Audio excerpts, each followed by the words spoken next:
cunhada também. Vamos ficar de pé para orarmos? Muito bem. Senhor nosso Deus e nosso Pai, nós somos gratos a Ti, Senhor, pelo privilégio que temos de estar na Tua casa, lugar que prestamos culto a Ti, lugar de reencontro com os irmãos, irmãs. Ó Deus, agradecemos por esta manhã que o Senhor nos dá, agradecemos por mais uma semana de trabalho, de vitórias, de conquistas. Senhor, nós te damos graças porque temos o privilégio também de agradecer por causa de Jesus Cristo, que veio a esse mundo para nascer com um bebezinho e entregar a sua vida por nós. Te agradecemos, Senhor, porque temos conhecimento disso e através da fé sabemos que Ele é aquele que morreu por nós. Abençoa cada família da igreja, abençoa, Senhor, os irmãos que estão aqui nesta manhã e que, Senhor, possamos ter um culto de acordo com a Tua vontade. Em nome de Jesus. Amém. Amém. Vamos cantar o hino 345 do HCC. 345. Firme nas promessas. 3, 4, 5.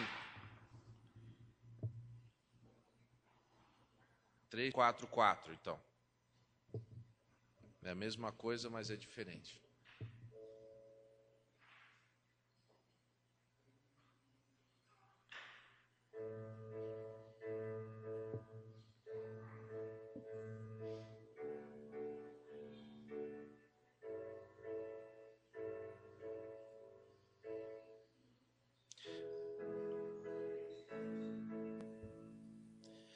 Firme nas promessas do meu Salvador, cantarei louvores ao meu Criador.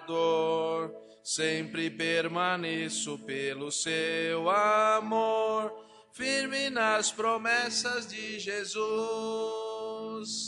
Firme, firme, firme nas promessas de Jesus, meu Mestre. Firme, firme, sim, firme nas promessas de Jesus. Firme nas promessas que não vão falhar.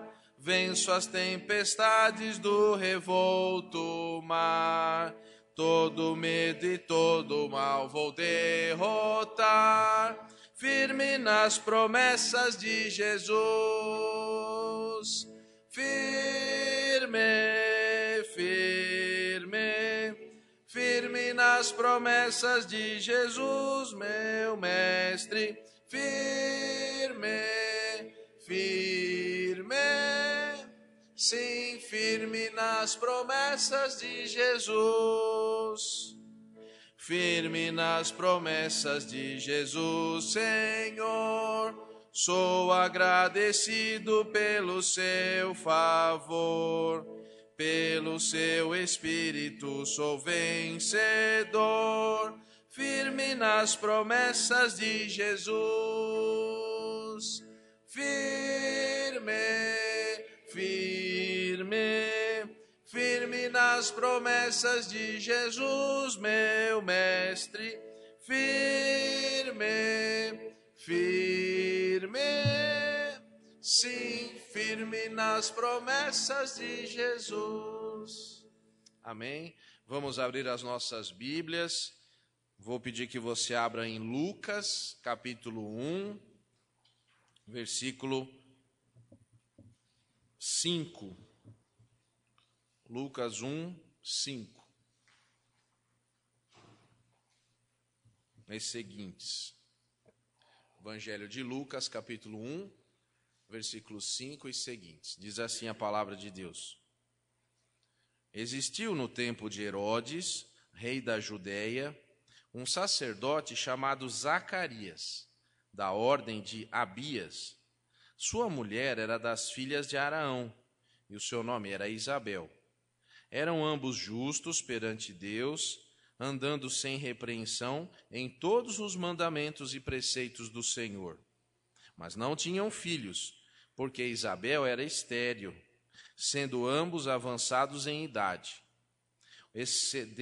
exercendo ele o sacerdócio diante de Deus, na ordem do seu turno, coube-lhe, por sorte, segundo o costume sacerdotal, entrar no templo do Senhor para oferecer o incenso.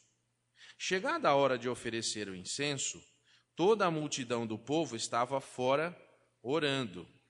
Então o anjo do Senhor lhe apareceu em pé, à direita do altar do incenso. Vendo-o, Zacarias perturbou-se, e o temor apoderou-se dele.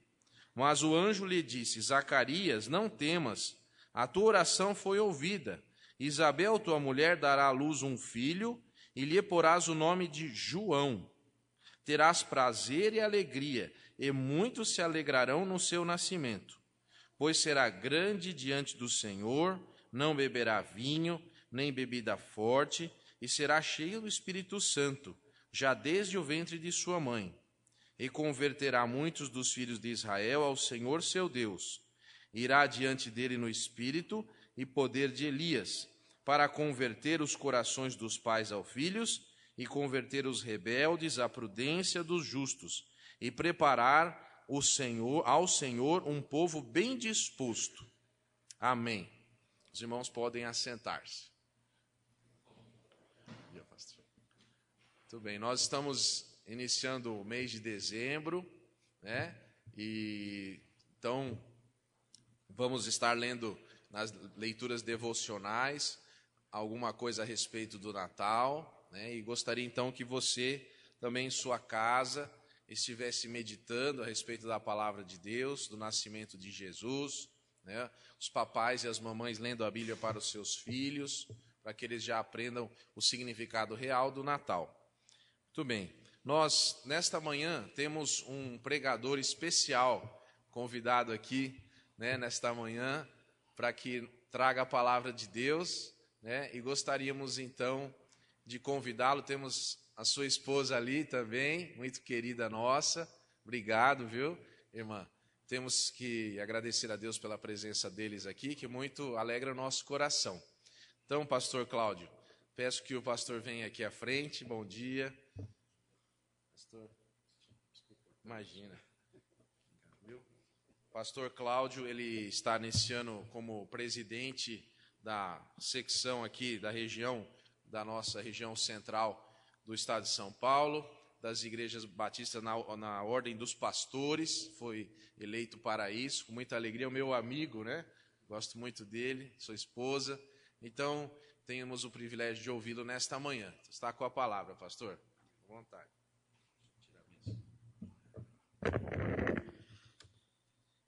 Graça e paz, irmãos. É uma alegria poder estar com os irmãos nesta manhã tão bonita, de bastante sol. Daqui a pouco já está começando, né? O intenso calor, verão a gente tem que suportar, né? E faz parte aí do clima do nosso país. Mas como o pastor mesmo disse, estamos já iniciando, estamos no segundo dia já, né, do mês de dezembro. Agora é época de estarmos lembrando aí das festas, vamos receber parentes, e os enfeites de Natal já começaram, mas o que nós temos como igreja mesmo dar importância sobre o nascimento de Jesus Cristo como nosso Senhor e Salvador, não lá na manjedoura, né? Não aquele Jesus lá da manjedoura, o nenenzinho apenas. Aquilo ali foi importante, foi um começo. Mas é o nascimento de Jesus Cristo nos nossos corações, na nossa vida, e nós podermos expressar isso através do nosso viver.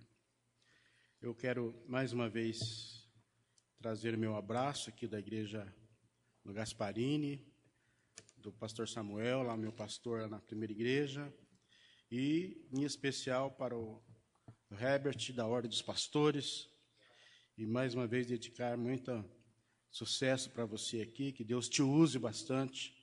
Você é muito capacitado, Deus te capacitou para esse ministério, e eu tenho certeza que Deus tem grandes coisas para realizar aqui na vida desta igreja, na sua vida, você e família como instrumento. Amém? Irmãos, eu escolhi para nós meditarmos nessa manhã Apocalipse. Obrigado, Eunice. Capítulo 3.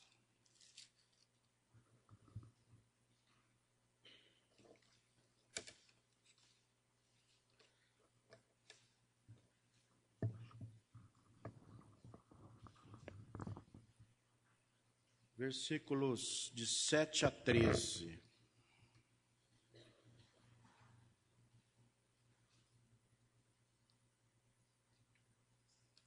Vamos colocar em pé por alguns instantes. Os irmãos poderão sentar aqui. Capítulo de 7 a 13 de Apocalipse é o texto referente à carta à sexta igreja, a igreja de Esmirna, ou a sexta carta, né?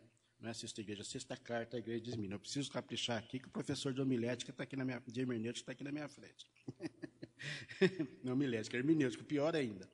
Então diz assim: e o anjo da igreja que está em Filadélfia escreve: isso diz o que é santo, o que é verdadeiro, o que tem a chave de Davi, o que abre e ninguém fecha, e fecha e ninguém abre. Eu sei as tuas obras. Eis que diante de ti pus uma porta aberta, e ninguém pode fechar. Tendo pouca força, guardaste a minha palavra e não negaste o meu nome. Eis que eu farei aos da sinagoga de Satanás, aos que se dizem judeus e não são, mas mentem, eis que eu farei que venham e adorem prostrados a teus pés e saibam que eu te amo. Como guardaste a palavra da minha paciência, também eu te guardarei da hora da tentação que há de vir sobre todo o mundo, para tentar os que habitam na terra. Eis que venho sem demora. Guarda o que tens, para que ninguém tome a sua coroa. Quem vencer, eu farei coluna do templo do meu Deus, e dele nunca sairá. Escreverei sobre ele o nome do meu Deus, e o nome da cidade do meu Deus, a Nova Jerusalém, que desce do céu do meu Deus, e também o meu novo nome. Amém? Vamos orar? Pai amado, nós te agradecemos por esta manhã, nós queremos te agradecer porque tivemos uma noite de sono tranquila, de descanso, e agora podemos separar esse tempo para estarmos na tua casa, para meditarmos na tua palavra, para falar contigo, e especialmente também estarmos em comunhão com os nossos irmãos aqui na Igreja Batista do Jardim Redentor. Muito obrigado por este momento, sabemos que é pela graça do Senhor que aqui estamos, é o Senhor que nos proporcionou esse instante. Por isso nós te somos gratos e nos alegramos com isso, ó Pai. E queremos que o Senhor fale conosco nesta manhã, através da sua palavra, nos edifique, ó Pai, através desta mensagem, através dos estudos que ainda vamos ter nas classes, na escola bíblica, e também nas atividades diárias do dia, no culto à noite.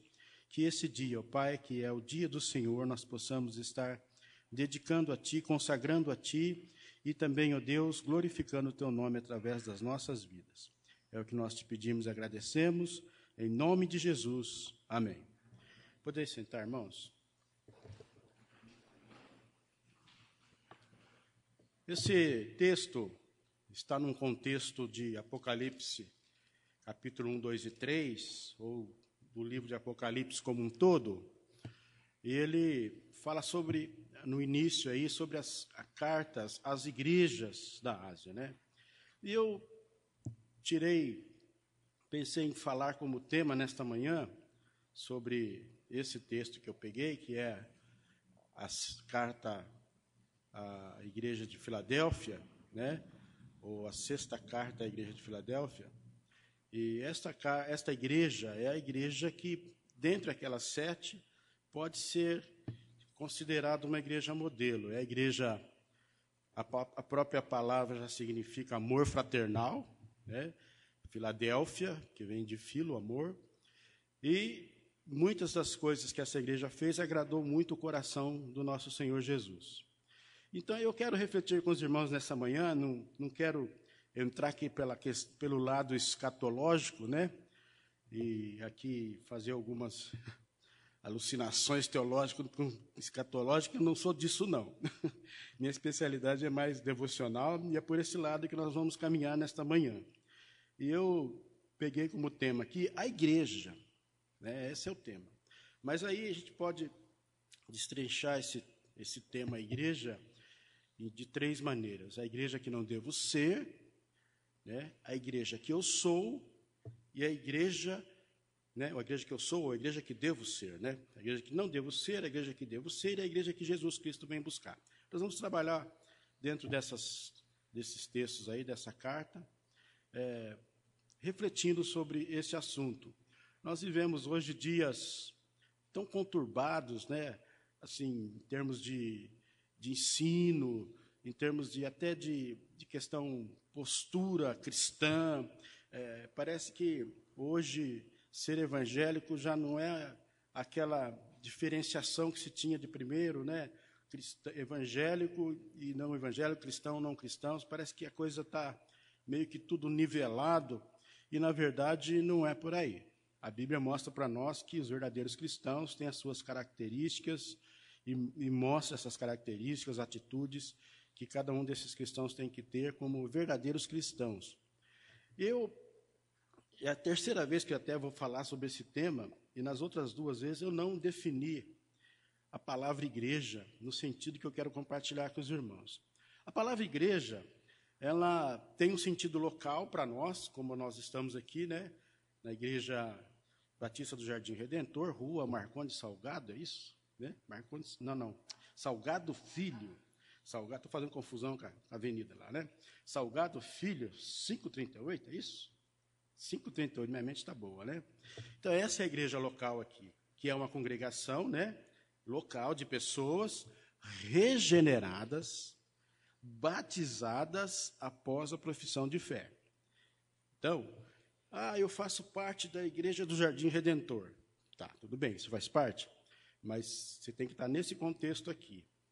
Você se converteu um dia, você nasceu de novo, que a palavra regenerada significa isso. Você começou a dar um testemunho de transformação, fez uma pública profissão de fé perante a igreja, aceitando, né, as doutrinas e testemunhando que você está transformado, se batizou e faz parte, então, da igreja local como igreja. De outra forma, você é um congregado, ou um agregado, ou um congregante, ou um visitante, mas você é bem acolhido também. Não vou dizer que você não é bem acolhido. Mas o contexto de igreja que nós definimos como igreja local é dessa forma, né?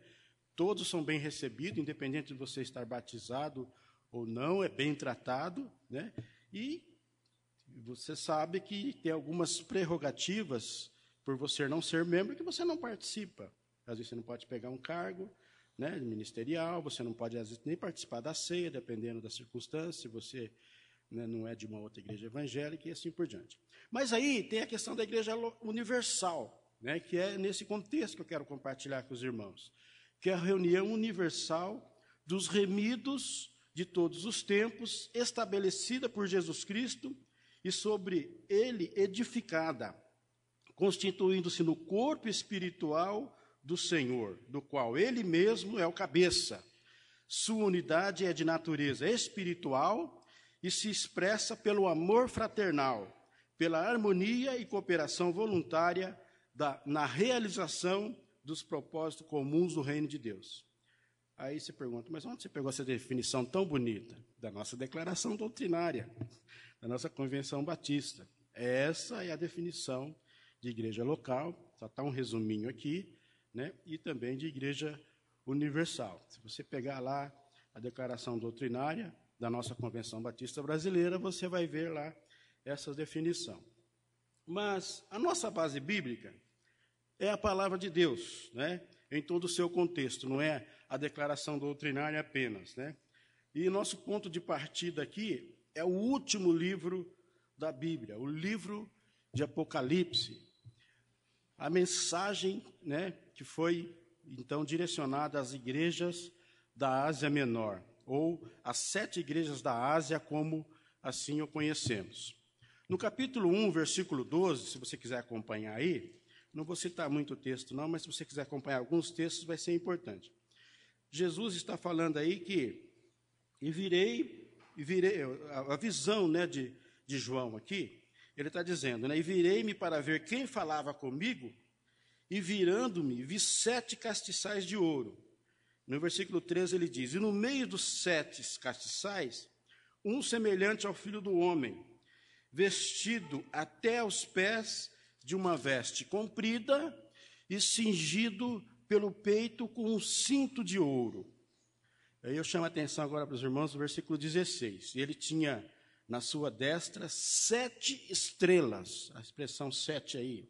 E da sua boca saía uma aguda espada de 2 fios, e o seu rosto era como o sol, quando na sua força resplandece. E aí o versículo 20 tem uma explicação sobre isso. No capítulo 1, versículo 20. Ele diz assim, os mistérios das 7 igrejas que viste na minha destra e dos 7 castiçais de ouro, as 7 estrelas são os anjos das 7 igrejas. E os 7 castiçais que viste são as 7 igrejas. Amém?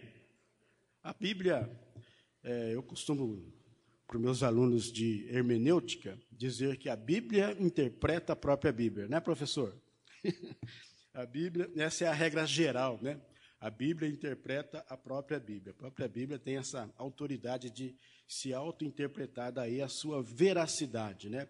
Tudo bem, podemos usar as outras regras, né, de interpretação, mas essa é a convencional e infalível.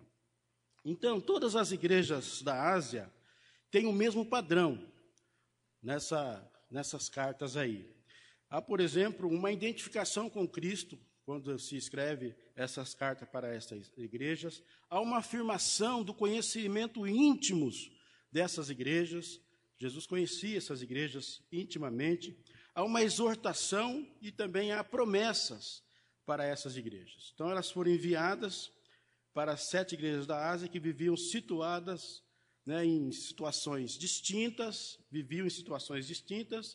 mas que no somatório, né, somando tudo, nós podemos dizer que são todas as igrejas em qualquer época.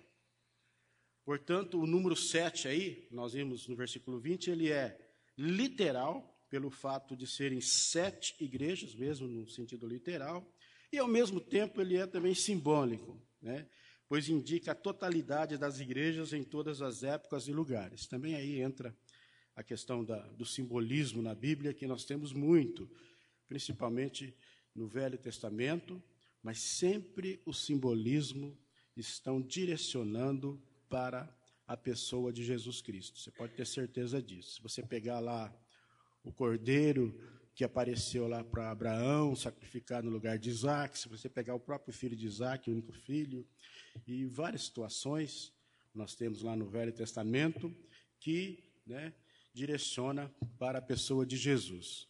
Essa semana eu ouvi de um pastor, que o pastor Ari Veloso tinha uma especialidade muito grande de trazer o plano da salvação, ou identificar o plano da salvação, em qualquer livro da Bíblia. Tanto em Esther, em Salmos, nos proféticos, nos históricos. Então, porque a Bíblia, ela foi escrita para revelar Deus. E a revelação de Deus está centralizada na pessoa de Jesus, que é Deus.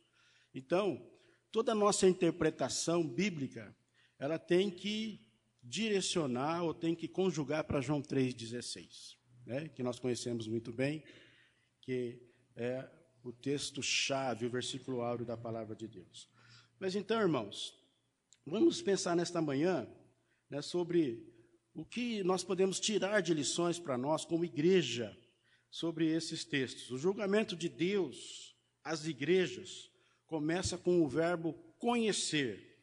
Isso nos lembra, mais uma vez, a extrema capacidade de Deus em sondar as nossas mentes, os corações, e assim cabe a nós uma reflexão sobre nossas atitudes como pessoa e perante igreja, né? Nossas atitudes como pessoa e igreja perante Deus. Cabe uma reflexão, né, sobre cada um de nós. e o fim nós sabemos que está próximo. Nós temos ouvido isso, né?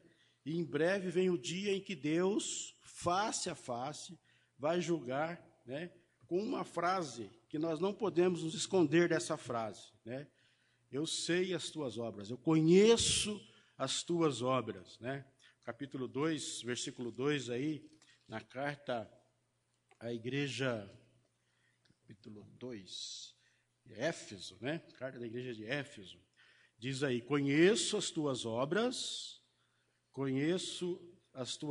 tanto o teu labor como a tua perseverança, e que não podes suportar homens maus, e que puseste à prova os que a si mesmos se declaram apóstolos e não são, e os achastes mentirosos. A carta aí à igreja de Efésios. Mas eu quero, antes de entrar nos conceitos que Jesus nos coloca aqui para nós sobre igreja nessas cartas, eu quero definir um pouquinho essa expressão obras dentro de um contexto bíblico, né? Não de um modo geral, porque é um texto, é um versículo, é uma situação muito ampla, mas que dá para a gente entender, né? Aqui, a palavra obras, o que seria obras, né? É uma pergunta nesse sentido. Seriam os nossos feitos, as nossas atitudes, o nosso testemunho, ou até mesmo a nossa postura, né? Como cristãos, enquanto aqui estamos. A palavra de Deus em Mateus 5,16, para se referir a isso, ela diz assim: assim brilhe também. Agora não precisa os irmãos procurar, não, que eu vou citar vários textos ao mesmo tempo, os irmãos vão perder o raciocínio aqui que eu quero passar para os irmãos. Só atente para a questão obras aqui. Assim brilhe também a vossa luz diante dos homens, para que vejam as vossas boas obras e glorifiquem a vosso Pai que estás nos céus. Então, aqui, obras que glorifiquem a Deus, né? Ou obras que levam as pessoas a dizer que Deus é bom, a dizer que Deus é um Deus poderoso, um Deus tremendo. João 3,19 diz assim: o julgamento é este, que a luz veio ao mundo, e os homens amaram mais as trevas do que a luz, porque as suas obras eram más. Aqui, obras no sentido de, né, atitudes negativas, pecado, né? Vamos dizer aí, podemos definir várias coisas aqui: falta de perdão, lascívia, prostituição, mentira e muitas outras coisas poderíamos citar aqui. Mateus 16:27 diz assim: o Filho do Homem há de vir na glória de seu Pai com os seus anjos, e então retribuirá a cada um conforme as suas obras. Aqui também, né, nesse sentido negativo, cada um vai ser julgado, né, dentro da sua atitude aí, dentro da sua vivência cristã. Deus conhece o nosso passado, o nosso presente, o nosso futuro, conhece quantos fios de cabelo tem na nossa cabeça. Jesus, né, o Deus é onisciente, nós conhecemos ele assim, né, é um atributo que nós bem conhecemos. Paulo, em Romanos, saindo dos evangelhos, agora entrando para as cartas, Romanos 11:6, ele diz: e se é pela graça, já não é pelas obras, do contrário, a graça já não é graça. Então, é aí que eu quero que os irmãos entendam, né? Cada um será julgado segundo as suas obras, mas eu quero que os irmãos entendam perfeitamente que nós também, como, né, declaração doutrinária, nós defendemos muito bem isso, que obras não salvam. Eu quero que os irmãos também guardem bem essa frase: obras não salvam, né? Mas o que nós somos salvos pela graça. Mas Paulo diz em Efésios 2:10, e aí eu quero fechar o raciocínio sobre obras aí, que nós somos feituras dele, somos criados por Cristo, ou feitos por Cristo, né? Criados em Cristo Jesus, para as boas obras, as quais Deus de antemão preparou para que não andássemos nelas. Amém? Então, nós somos criados, né? Ou, quando eu falo essa expressão criados, eu até vou dizer assim: nós nos convertemos, e a partir da nossa conversão, do nosso novo nascimento, para realizar as boas obras. É a partir daí que o nosso coração se abre para as boas obras, e essas boas obras é no sentido de gratidão, no sentido de entender a nossa missão como cristãos, como filhos de Deus, né, como corpo de Cristo. Daí a importância de nós, como igreja, termos uma missão integral, né? Fiquei muito feliz com a iniciativa da igreja, do pastor, em ter aqui aquele grupo, né, do Lar Batista de Criança, tocando aqui, cantando, e o pastor falando sobre o lar, sobre o Ministério Social do Lar. Ontem nós tivemos um desafio na nossa reunião de planejamento, já vai aqui uma dica para a igreja, né? Que nós vamos ter aí um alvo, como Associação Batista Centro, de levantarmos 500 litros de óleo, é isso, Kelly? Né? 500 litros de óleo no primeiro trimestre, até o final de março. Então, a nossa associação tem essa missão aí. São missão que está ligada à ação social. Então, irmãos, entendido essa questão, então, de obras, que quando a gente fala que cada um será julgado segundo as suas obras, não no sentido de obras para a salvação, mas fazemos obras porque somos salvos. Nós vamos entrar, então, aqui no nosso raciocínio sobre igreja. As igrejas de Esmirna e Filadélfia foram as únicas que não receberam repreensão do Senhor. E para a igreja de Filadélfia, Cristo se apresenta como santo, verdadeiro, genuíno, absolutamente fiel em julgamento e plenamente confiável. E também ele se apresenta de poder absoluto. Ele diz que tem a chave, o poder de abrir e fechar, admitir e excluir. Nós vemos muito bem isso lá em Mateus 28, 18, quando o próprio Jesus, na grande comissão, diz para os discípulos: é-me dado todo o poder nos céus e na terra. Então, são 7 igrejas com aspectos positivos e negativos, exortadas por Deus. E nós vamos, então, ver alguns desses aspectos. E Cristo vem buscar a sua igreja. E qual igreja vai ser aprovada? Aí fica a interrogação. Não vamos entrar aqui no mérito da separação do joio e do trigo, vai ter, do justo, do ímpio, dos bodes, das ovelhas. A Bíblia dá todo esse ensino para nós, você pode até estudar isso, ler isso com calma, e você também se definir nessa questão de qual igreja vai ser aprovada. Mas, dentro desses conceitos que nós temos aí, a primeira coisa que eu quero, então, considerar com os irmãos, a igreja que não devo ser, né? A igreja que não devo ser é a igreja que abandonou ou esqueceu o primeiro amor. Capítulo 2, versículo 4, aí, para a igreja de Éfeso, né? Jesus diz aí, o amor, né, a doutrina de Deus nunca deve superar um amor ao Deus da doutrina. Versículo 4 diz, tenho, porém, contra ti que deixaste a tua primeira caridade, ou o teu primeiro amor. Muitas vezes, o amor à doutrina, né, ele supera o amor a Deus da doutrina. A luta contra os inimigos do reino nunca deve ser maior do que o amor pelo Senhor do reino. Quando a luta pela ortodoxia, ela é maior do que a busca do amor de Deus, a igreja perde o sentido e pode ter o seu candeeiro retirado, ou seja, deixando de fazer diferença. Ela deixa de fazer diferença. E para que isso não aconteça, Jesus deu uma ordem resumida aqui em 3 palavras-chave. Lembrar dos primeiros momentos da experiência cristã, arrepender-se, ou seja, mudar de mente, né, ter uma vida transformada, praticar ou demonstrar visivelmente esse arrependimento. Jesus coloca para esta igreja essas orientações. Falando aqui que às vezes a gente fica defendendo uma ortodoxia, uma prática doutrinária. Eu me lembro que, acho que nos anos 90, o pastor Jasson já era pastor aqui dessa igreja, nos anos 90. Né? Nós tivemos uma briga, entre aspas, na denominação batista, de um modo geral, quase que no Brasil inteiro, de mais de 10 anos, se podia ter bateria na igreja, está ali a bateria, se podia bater palma, se podia ter outro instrumento que não fosse teclado, que não fosse órgão, que não fosse piano, se podia ter grupo de louvor, se não podia. Foi uma briga, irmãos. Desculpa, né, entre aspas, no bom sentido, uma discussão em que Jesus ficou de lado e ficou se discutindo essas coisas. Debate no Jornal Batista, debate entre os pastores, pastor dando chulapada do púlpito, né? Batendo do púlpito, irmão discutindo com o irmão, e foi uma tristeza. Isso passou, graças a Deus, né? E hoje estamos em paz. E cada igreja tem a sua liturgia, tem as suas práticas, e nós somos uma denominação que estamos em paz, né? Isso que é importante. Então, nós temos que valorizar a nossa experiência cristã, o primeiro amor.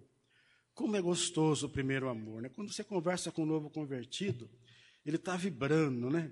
Ele está assim no auge da fé, ele quer que todo mundo conheça Jesus, ele quer que seus parentes se convertam, seus amigos, seus colegas de escola. Ele fica assim num ímpeto.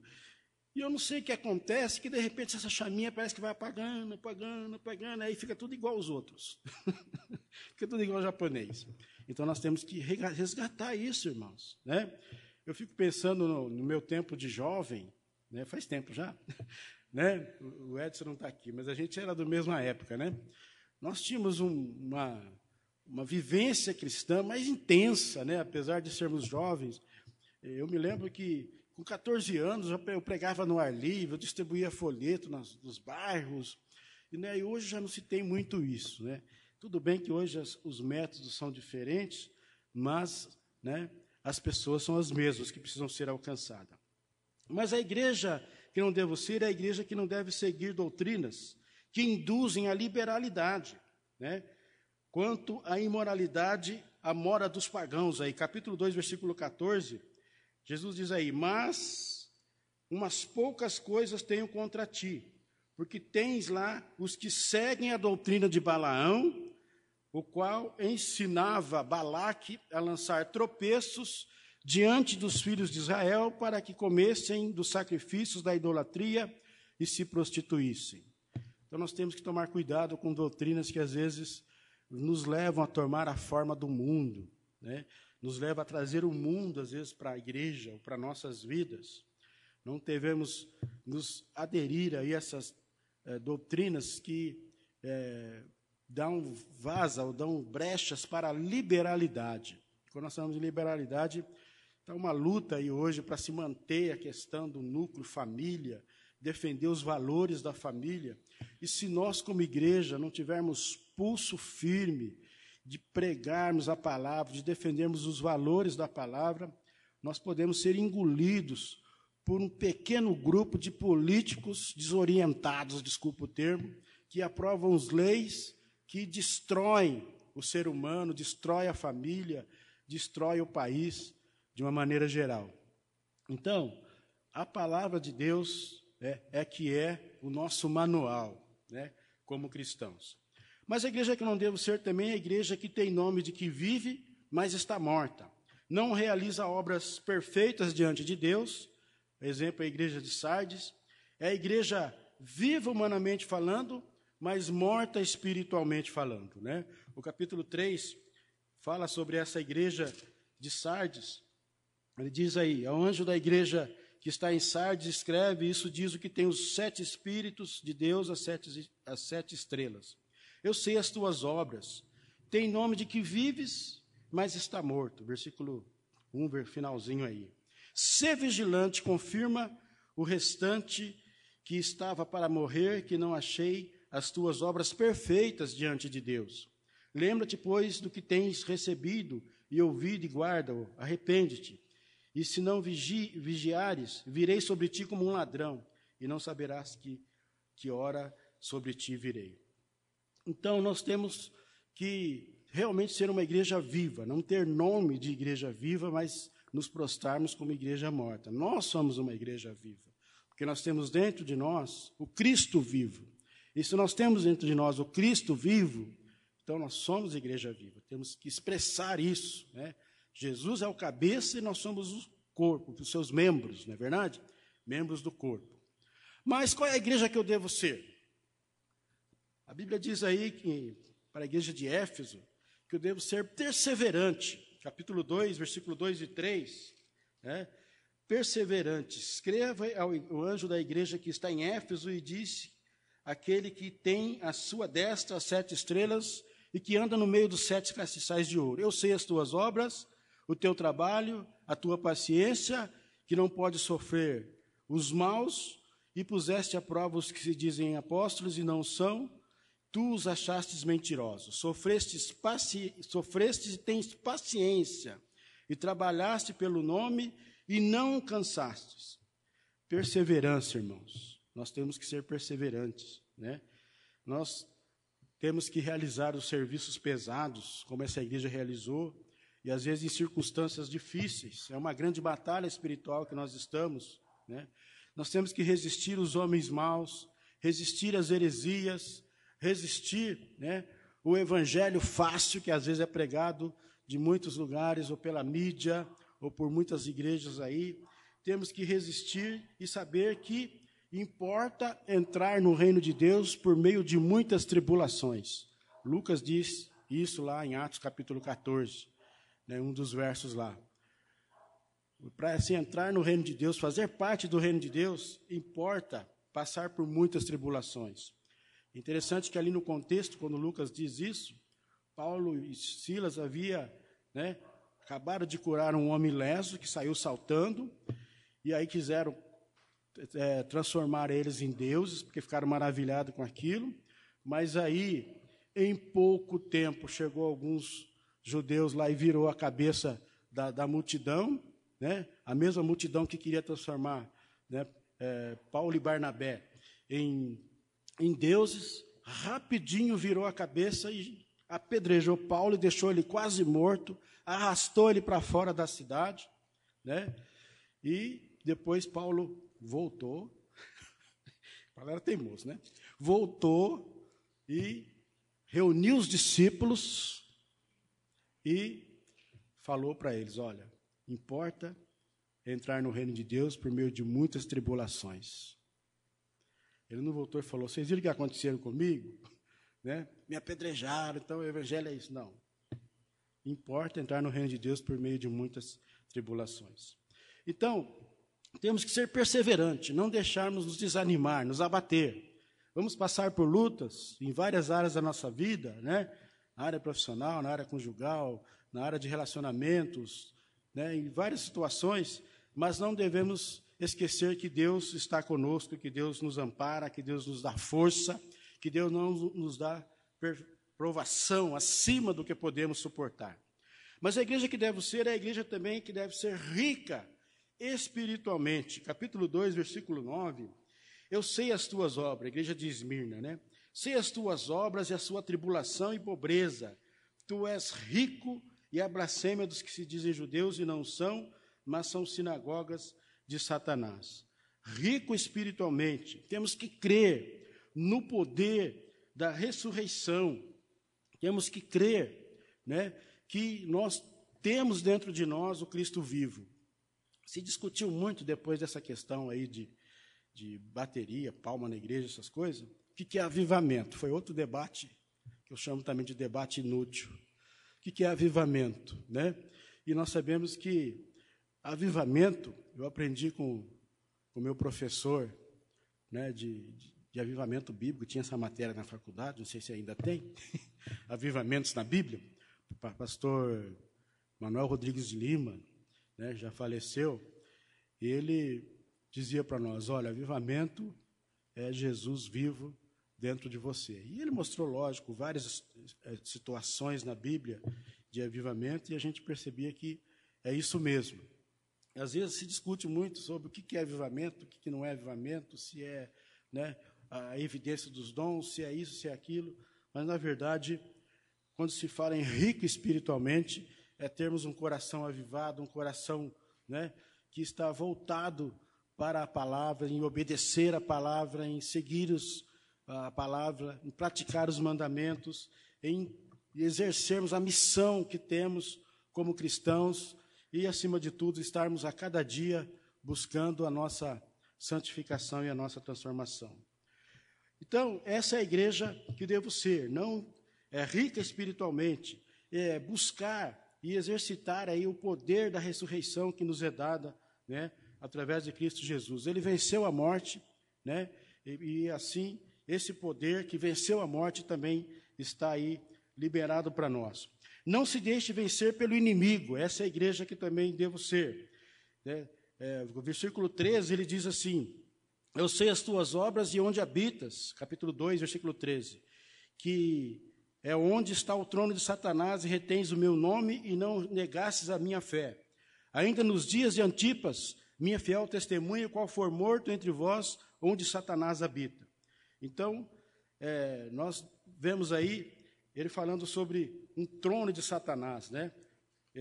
Nós temos uma guerra, como eu disse, nós estamos tendo uma guerra espiritual. O inimigo, ele se investe contra a igreja de várias maneiras para tentar minar, né, as nossas forças espirituais, até mesmo às vezes física, como cristãos, mas nós temos que vencer o inimigo, né? E nós temos muitas armas para lutar e para vencer o inimigo. Nós temos a oração, nós temos a palavra, a comunhão, né? A questão do ministério em si, de você exercitar o ministério. Você tem um pastor para se aconselhar, você tem outros irmãos mais experientes. Então, você tem que buscar força mesmo e não deixar o inimigo te dominar de forma alguma, né? E usar as armas que nós temos, as armas espirituais.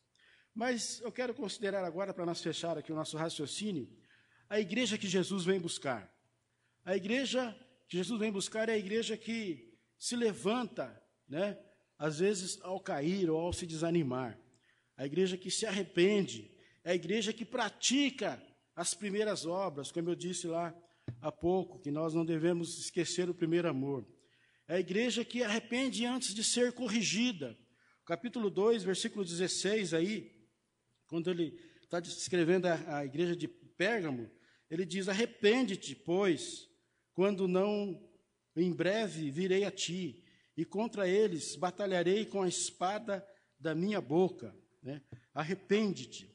Uma igreja que ela não se deixa abater pelo desânimo, mas é uma igreja que não deixa o pecado tomar conta. Quando eu falo igreja, estou falando de você, pessoalmente, às vezes como, né, cristão. Não deixa o pecado te dominar de maneira alguma. A igreja fiel, essa é a igreja que Jesus vem buscar também. Versículo 10 do capítulo 2, ele diz: nada temas das coisas que hás de padecer, eis que o diabo lançará alguns de vós na prisão, para que sejais tentado, e tereis uma tribulação de 10 dias. Mas ele diz assim no finalzinho do verso: sê fiel até a morte, e dar-te-ei a coroa da vida. Igreja fiel.